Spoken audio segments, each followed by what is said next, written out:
គ្រប់ជំរាបសួរប្រិយមិត្តពុកម៉ែបងប្អូនអមពូមីងនៅក្នុងបណ្ដាញសង្គមជាទីគោរពនិងជាទីមេត្រីបាទស្វាគមន៍ការវិលត្រឡប់មកជួបនិស្សិតថ្មីជាមួយនឹងថ្ងៃថ្មីបាទគឺថ្ងៃពុធទី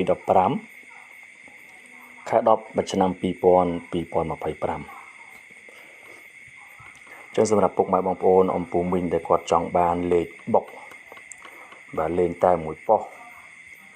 បាទគឺប៉ុស B កុំភ្លេចធ្វើការឆាតមកខ្ញុំបងប្អូនណាកុំភ្លេចធ្វើការឆាតមកឬតាក់ទងតាមបាទលេខទូរស័ព្ទដែលភ្ជាប់នឹង Telegram ចេះកុំឲ្យខាត់ពេលយូរយើងលុបលេខថ្ងៃចាស់ចេញបាទដាក់ចេញនៅលេខថ្ងៃថ្មីនៅក្នុងថ្ងៃពុធទី15បាទខែ10ឆ្នាំ2025ចុះសម្រាប់ពីលេខតូចយើងមាន4គ្រាប់ក្នុងនោះខ្ញុំឲ្យទៅមានគ្រាប់ទី1យើងឲ្យទៅមាន51គុណត្រឡប់បាទគ្រាប់ទី2យើងឲ្យទៅ54បាទគុណត្រឡប់គ្រាប់ទី3បាទយើងឲ្យទៅ35គុណនិង38សម្រាប់លេខធំ3លេខបងប្អូនណាយើងមាន3គ្រាប់ទី1យើងឲ្យទៅមាន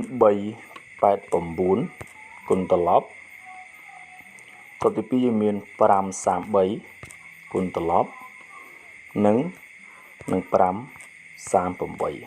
បាទ533និង538វាជាលេខគូបងប្អូនណាជាលេខគូបើឈាមមកដល់អុកខ្ទង់ក្នុងនោះយើងមាន2ខ្ទង់សម្រាប់ឲ្យបងប្អូនយកទៅផ្សងសំណាងដែលអ្នកដែលនិយមលេងអុកខ្ទង់ណាខ្ទង់ទី1យើងឲ្យអូស50បងប្អូនអូសពី50គុតដល់59ហើយខ្ទង់ទី2គឺយើងឲ្យអូស30បងប្អូនណាចឹងលេខយើងធ្វើមកវាមាន30មាន50មាន9បងប្អូនបាទ359ចឹងសម្រាប់លេខសមាជិកបងខែគឺយើងឲ្យផ្សេងពីវីដេអូបងប្អូនណាឲ្យផ្សេងវីដេអូហើយខ្ញុំបញ្ជាក់លេខអូខ្ទង់ឲ្យបញ្ជាក់ប៉ុសឲ្យបាទហើយលេខយើងមានលេខ3វេនណាម៉ោង4ម៉ោង6និងម៉ោង7ចឹងលេខយើងនៅក្នុងថ្ងៃពុធយើងមាន51 54 35និង38 3លេខយើងមាន389 533និង538ចូលអូខ្ទង់យើងមានអូខ្ទង់50អូខ្ទង់30បងប្អូនស្រឡាញ់ពេញចិត្តអាចយកទៅផ្សងសំណាងបានក៏ប៉ុន្តែបើសិនជាបងប្អូនចង់បានលេខបញ្ជាក់ប៉ុសបញ្ជាក់ម៉ោង4ម៉ោង6ម៉ោង7យកលេខណាលេងអូខ្ទង់អីបងប្អូនអាចតាក់ទងមកខ្ញុំណាអាចតាក់ទងមកខ្ញុំអញ្ចឹងលេខយើងមានតែប៉ុណ្្នឹងទេចុងក្រោយជូនពរសំណាងល្អ